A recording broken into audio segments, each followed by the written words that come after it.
aprender. Los conocimientos hay que tenerlos para utilizarlos, no para guardarlos y desecharlos. Como la mayoría de lo que usan, ¿no? Van a dar un examen, leen algo que no entienden bien, lo aprenden y lo dejan. Hay que aprender. Lo principal de todo es aprender a utilizar. Ustedes van a ser médicos. Como yo les dije, cuando ustedes se preocupen por aprender y no tanto por pasar, van a madurar. Ahora ustedes están preocupados por pasar. Claro que por pasar también es bueno y sacar buena nota también, pero sirve bastante el aprendizaje. Por experiencia les digo que cuanto más avancen, se van a dar cuenta que es así. Aprender es mejor que tener buena nota. Desgraciadamente no lo pensamos así, y cuando terminamos ya el último día que estamos recibiendo nuestro cartón y nos vamos, ahí nos vamos a dar cuenta. Nos vamos a dar cuenta porque tenemos que resolver ahora. Los que están en posgrado, por ejemplo, yo soy docente de posgrado también, a los estudiantes que están haciendo especialidad de lo que les enseño, a ellos ya maduraron y a ellos no les interesa la nota, les interesa saber. La nota es secundaria, tienen que pasar, ellos saben, pero acá lo han dejado, ellos tienen que saber. Tienen que hacer una colestectomía laparoscópica, quiere decir tener 20 si no saben hacerlo, pero tienen que saber. El aprendizaje es mayor. En medicina es así, solamente que los docentes se tienen que enfocar en eso, que el alumno aprenda. ¿Para qué? Para poder resolver. No lo tenemos que aprender para resolver, pero la mayoría de nosotros no aprendemos para resolver, estamos dejando. Todos estaban preocupados por sacar un 11, que nos ponga la otra 11, pero no dicen que nos enseña, doctora, nos falta comprender esto. ¿Nos puede explicar esto para entender por qué tenemos que utilizar esto? Tenemos que utilizar esto. Así en la medicina. Mientras que no se empiecen así, estamos. Vamos a ver la historia clínica de un paciente, María. Acuérdense que para la mujer es diferente que el varón, habíamos dicho, por la masa muscular. La mujer tiene más grasa que el varón en relación con su peso. El varón también puede tener grasa, pero tiene más músculos comparado con la mujer. Eso es cierta edad hasta determinados años nada más. ¿Por qué?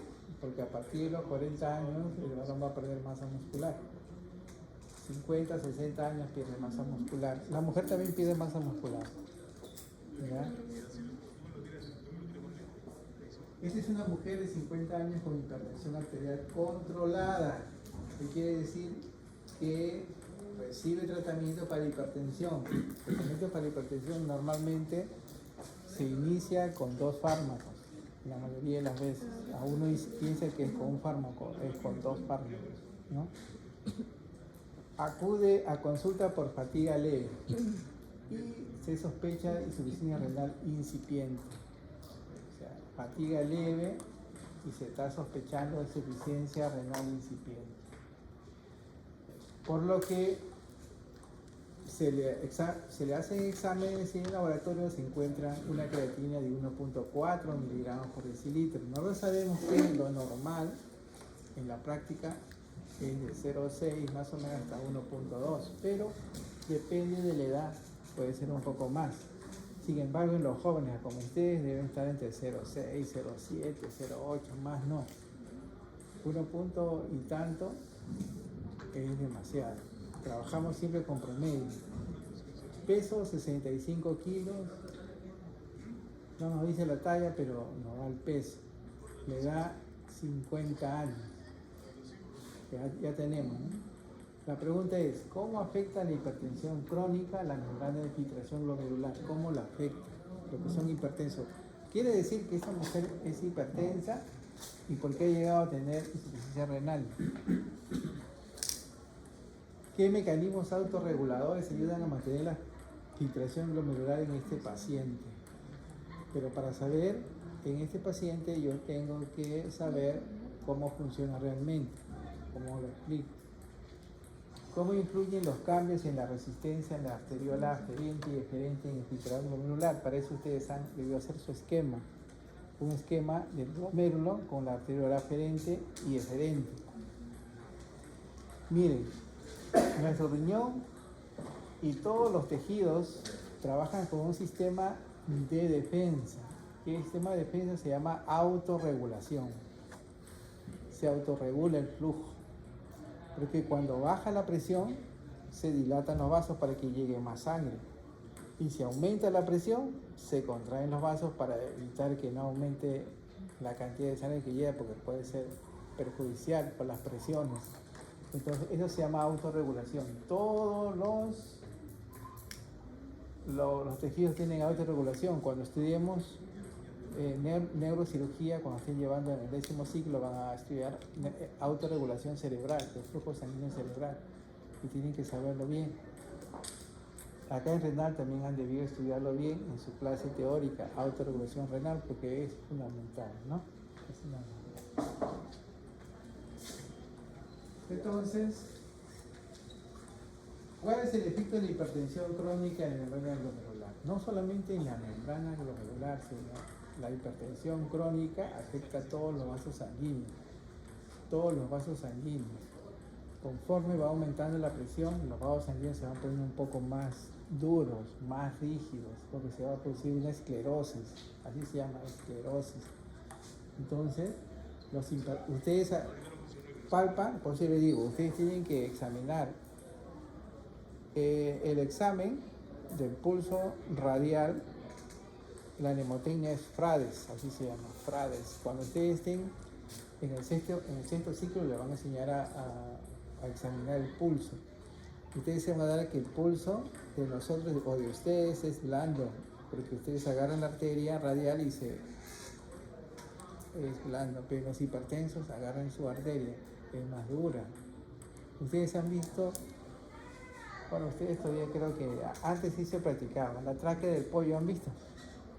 No la han visto, la tráquea del pollo, cómo la agarran, es algo duro, así se pone cuando los hipertensos tienen demasiada sangre, o sea, la arteria es diferente, y ese mecanismo de autorregulación se va perdiendo un poco. Entonces, en la hipertensión crónica, ¿cómo está la membrana glomerular? Ustedes saben cómo está formada la membrana capilar glomerular, cómo está formada, cuántas capas tiene. Lo han estudiado, pues tienen que saber, porque eso en la teoría se les enseña que tiene sus capas, ¿no? ¿Cuáles son las capas? Los podocitos es una capa, la segunda, la membrana basal, después el capilar, el endotelo capilar, pues. Entonces esa es la membrana basal capilar. ¿Y eso qué produce en la hipertensión crónica? Esclerosis. Engrosamiento de la membrana basal. La membrana basal.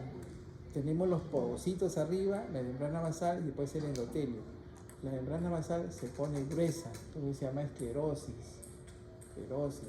Si yo tengo a mi abuelito, ustedes lo van a visitar a su abuelito, es hipertenso y ahora tiene problemas renales. Están explicando por qué llevó mucho tiempo, 15, 20 años con hipertensión. A pesar que está controlada, la presión siempre sube un poco, entonces va a tener un daño renal. Ese es un mecanismo. Otro, el endotelio también, la otra capa también se afecta. Hay un daño endotelial, se pierden podocitos. Como se pierden podocitos, se va a perder proteínas, o sea, proteinuria. Una pregunta que siempre hacen en ENA es: daño de los podocitos va a producir proteinuria, y son la proteinuria. Y el otro es el daño en las arteriolas, y alnosis se llama, ¿no? Afecta a las arteriolas también aferentes como eferentes. Entonces, esos daños se van a producir en hipertensión crónica glomerular. Entonces, acá tenemos la membrana basal glomerular, ¿no? Acá tenemos el glomérulo, y por acá se ve ver los podocitos, la membrana basal que no se ve muy bien, pero hay una capa que se ve. Esto es básico para que ustedes lo entiendan. Si ustedes entienden esto, van a responder muchas preguntas de fisiopato. ¿Por qué? Porque si sabemos fisiología, podemos comprender el mecanismo de autorregulación para mantener el flujo del filtrado glomerular. El filtrado glomerular es importante. Si nosotros no producimos orina, no podemos eliminar los metabolitos tóxicos que se quedan, como la uricreatinina que se quedan acumulados. La única forma es orinar. Por arrastre tenemos que eliminar. Entonces, pero para que funcione el glomérulo, lo habíamos visto, tendríamos que regresar a la primera diapositiva, ¿no? Para que funcione el glomérulo, trabaja así. Bien, para que funcione el glomérulo, que la filtración, estamos hablando de filtración, necesitamos presión, una presión adecuada para que salga, pues, ¿no?, el flujo urinario. Tenemos unas presiones adecuadas para que no sean altas y disminuya la salida. Una presión en la cápsula de Bowman que sea lo suficientemente menor para que no evite la salida de la orina. Entonces, muchachos, necesitamos esas presiones. Esas presiones son normales, pero necesitamos una cantidad de sangre que entre la arteriola aferente. Si ustedes piensan que de repente a este paciente que está aquí le baja la presión por algún motivo, no toma líquidos, hay hipovolemia, o está con diarrea, o está con vómitos, entonces se le baja la presión. Si se le baja la presión, llega poca sangre a la arteriola aferente. Si le llega poca sangre a la arteriola aferente, el paciente orina poco y se le acumula los metabolitos tóxicos. Pero el riñón se defiende. ¿Cómo se defiende? La primera defensa, mejor dicho, es la arteriola aferente. Si hay hipotensión, se dilata la arteriola aferente. ¿Para qué? Para que entre más sangre y se mantenga la presión hidrostática. Si aumenta la presión, porque no nos conviene tampoco que aumenta, esta arteriola aferente se contrae. Sería un mecanismo primero, ¿no? Entonces, por eso regresamos ahora. Ahora ustedes van a ver por qué es importante esto y van a decir, sí, eso es importante. Entonces, ¿cuál es el mecanismo del autorregulador para mantener la filtración? Primero es la autorregulación renal. Acá tenemos nuestro glomérulo y acá estará la filtración glomerular. ¿Cuánto es la filtración glomerular por minuto? 120. 120, Guyton lo pone 125, pero entre 120 y 125, no, de 90 a 125 vamos a poder aguantar. 120 es lo normal. Pero miren, esta es una situación basal. ¿Qué significa, doctor? Que acá está normal, así como está funcionando su riñón, así funciona ahorita. Se está produciendo la filtración glomerular en su riñón. Acá tenemos la arteriola aferente y esta es la arteriola deferente. ¿Ya? Entonces, miren, en una situación normal, el que mantiene la autorregulación es la arteriola aferente. Esta es la que va a funcionar en primera instancia. Cuando baja demasiado la presión, ya demasiado, la arteriola aferente ya no puede trabajar. La que trabaja es la arteriola eferente. La eferente es la que trabaja. Entonces, ¿quiénes son los que van a, los neurotransmisores o las hormonas que van a actuar aquí en la arteriola eferente? Vamos a ver, los que producen vasoconstricción normalmente es la endotelina y la adenosina, y lo que produce vasodilatación en la arteriola aferente es el óxido nítrico y el péptido natriurético. Acuérdense bien de eso. Óxido nítrico siempre es vasodilatador. El péptido natriurético también es vasodilatador. ¿Ya? Pero ¿qué pasa? Si baja la presión en este paciente normal, estas dos funcionan siempre Una quiere dilatar, el otro quiere contraer. Entonces hay un equilibrio. ¿Qué pasa si baja la presión? Entonces el óxido nítrico hace que se dilate esta arteria. El óxido nítrico hizo que se dilatara la arteria y entró más sangre. Por lo tanto, la filtración glomerular se mantiene. Miren, se mantiene la filtración glomerular. O sea, el óxido nítrico ayuda, funciona acá. El óxido nítrico. Esa es la primera instancia.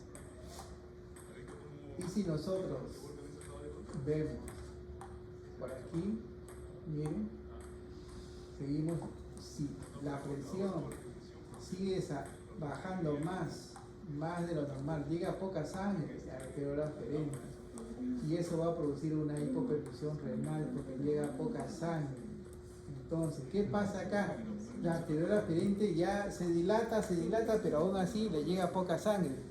Entonces, entra a jugar la arteriola eferente, pero para que funcione, se tiene que activar el sistema renina-angiotensina-aldosterona, gracias a la renina que libera, que la aparato glomerular libera renina.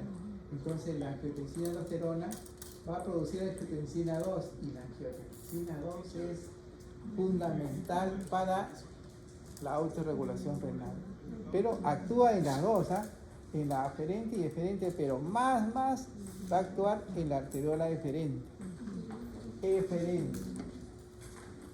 La angiotensina 2, entonces en este caso, ¿qué va a producir, doctor? Va a producir contracción aquí, contracción de esta arteriola. Al contraer, la filtración que estaba tan baja, lo va a mantener, mira, lo va a mantener, solamente con la contracción, gracias a la angiotensina 2.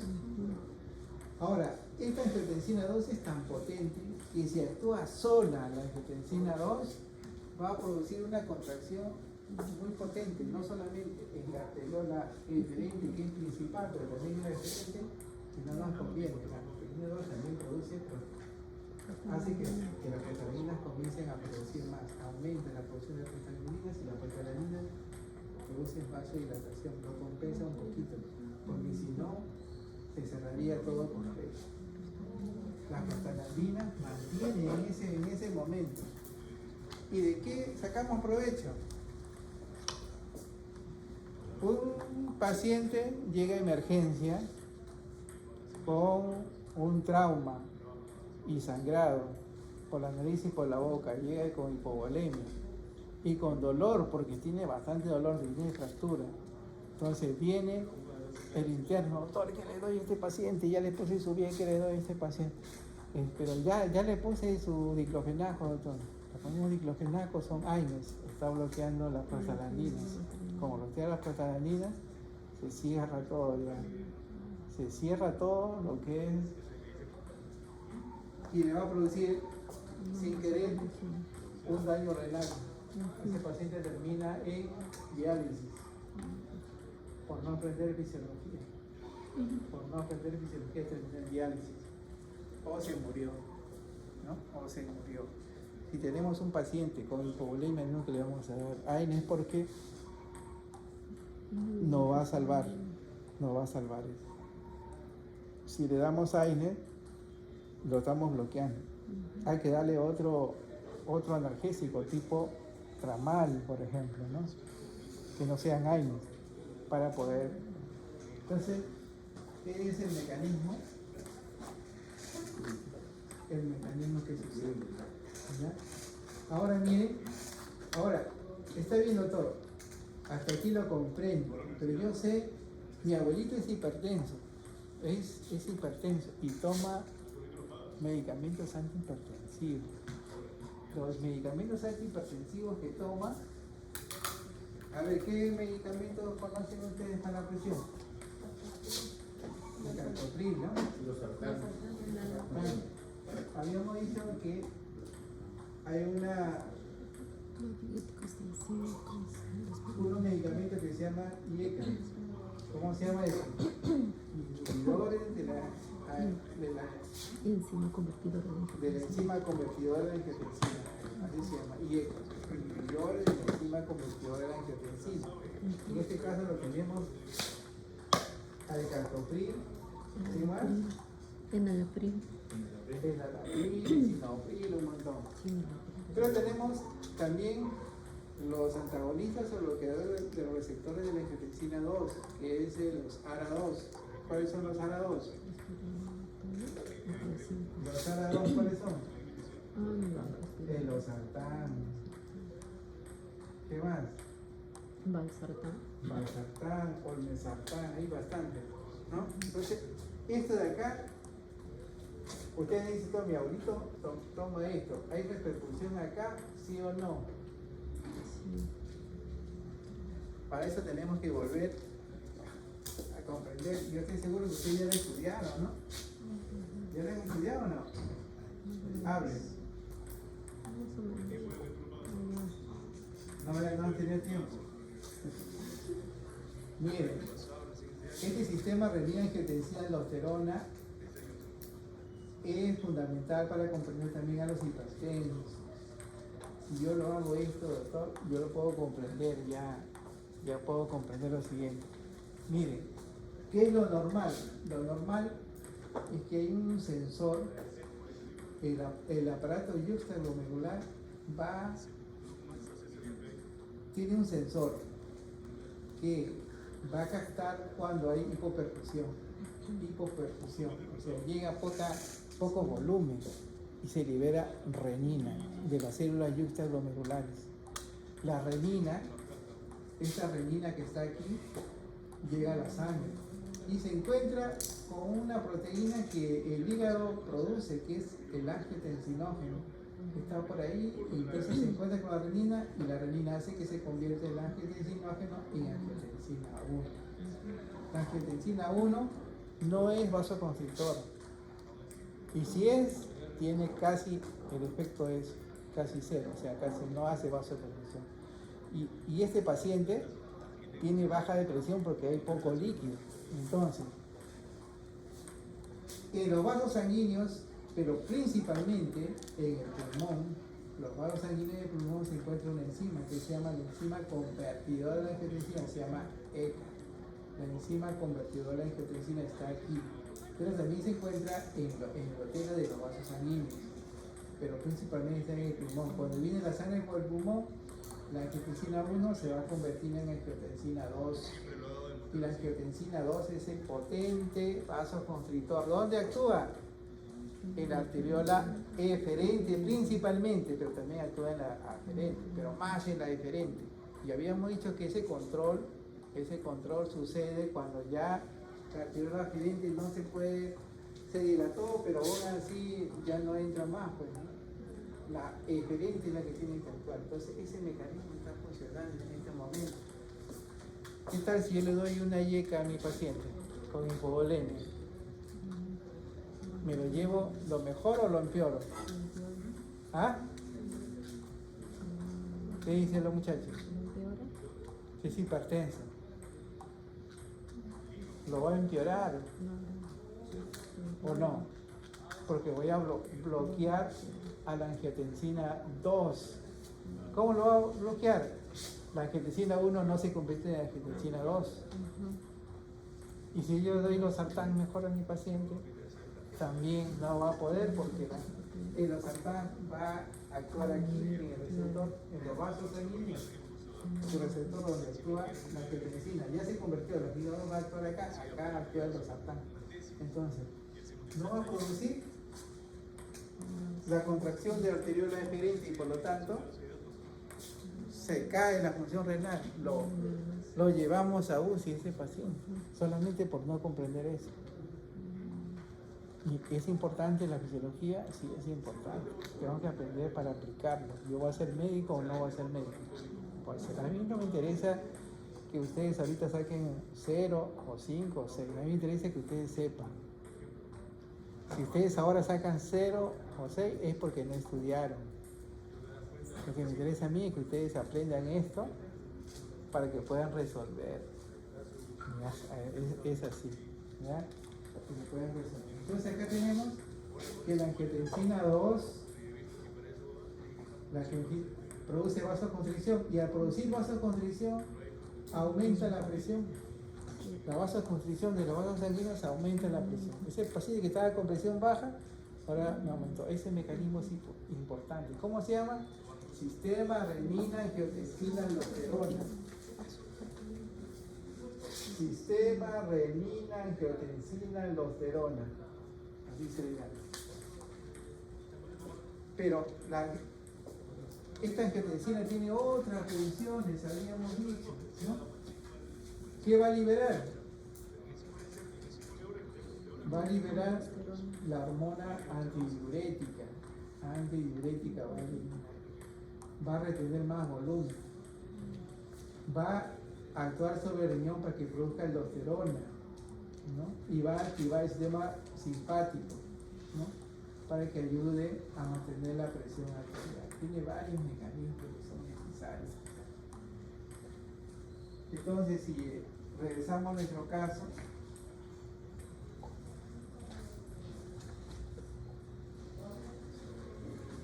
estamos así, ¿ya? En nuestro caso, ahora sí, no se puede adaptar si hay un inhibidor de la IECA, no se puede adaptar. Le damos un paciente un medicamento, no lo podemos adaptar porque estamos bloqueando. La angiotensina 2 ahí es fundamental. Es fundamental.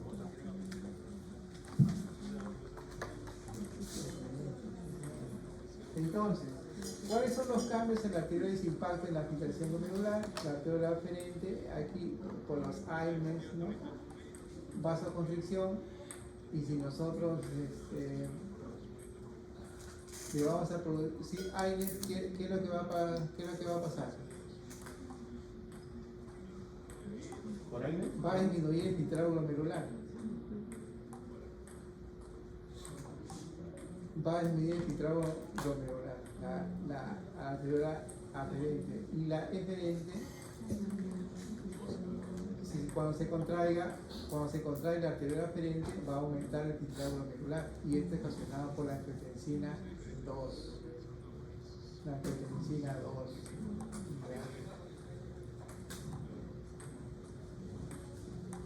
Los que disminuyen el flujo el filtrado glomerular son los bloqueadores del receptor de angiotensina 2, como el losartán o el mesartán. Este es el bloqueador de los ARA2. Los ARA2 es el losartán o el mesartán, ¿no? Cuando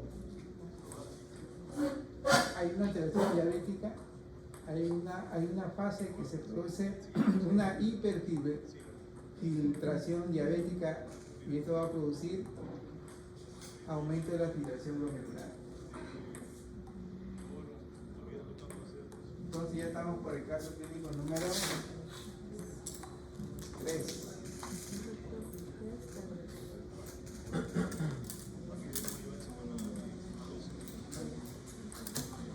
Tenemos un paciente, ¿qué hora son? Ya está. Allá, vamos a ver el examen.